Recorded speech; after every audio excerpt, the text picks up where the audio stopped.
రెండవ మాట 46వ కీర్తన మొదటి వచనములో, దేవుడు మనకు ఆశ్రయమును దుర్గమునై ఉన్నాడు, ఆపత్కాలములో ఆయన నమ్ముకొనదగిన సహాయకుడు అని బైబిల్ సెలవిస్తూ ఉంది. తన ప్రజలకు ఆయన సహాయము చేయు దేవుడు. యెషయా గ్రంథం 41వ అధ్యాయము 9-10 వచనాలలో,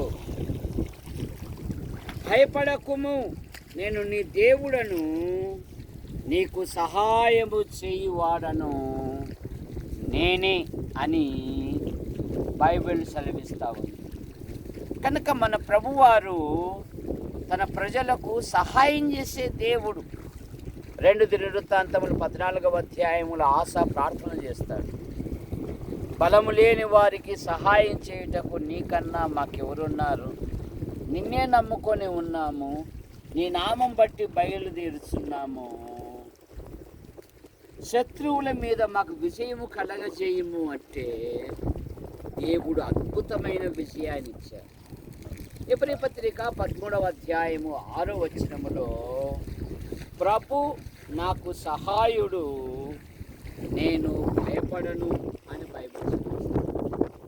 ఇక 3వ మాట 50 కీర్తన 15వ వచనములో,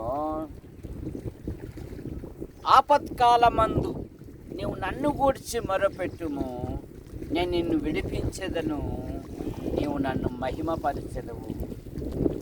షద్రక్, మేషక్, అబేద్గోయులను అగ్నిగుండము నుండి తప్పించాడు, దానియేలును సింహపోను నుండి తప్పించాడు, పేతురును ఖడ్గము నుండి తప్పించాడు దేవుడు.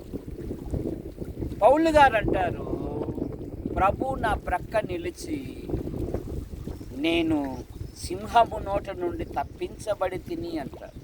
కనుక మన దేవుడు ఉత్తరమిచ్చు దేవుడు, సహాయకుడైన దేవుడు, విడిపించు దేవుడు.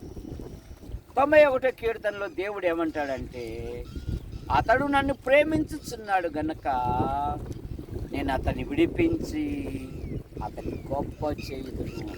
కనుక ప్రియులారా, ప్రభువైన యేసుని అంగీకరించి పాప క్షమాపణ పొంది దేవుని రాజ్యానికి వారసులు కావాలని ప్రేమతో మీకు మనవి చేస్తున్నాం. ఆ దేవుడే మీ జీవితాలలో గొప్ప కార్యాలు జరిగించిన ఇచ్చిన సందేశాన్ని మీరు కట్టి ఫలింపచేయండి.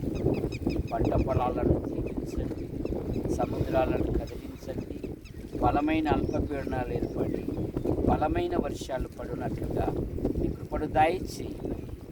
యేసు ప్రభు నామములో ప్రార్థిస్తున్నాం తండ్రి, ఆమేన్.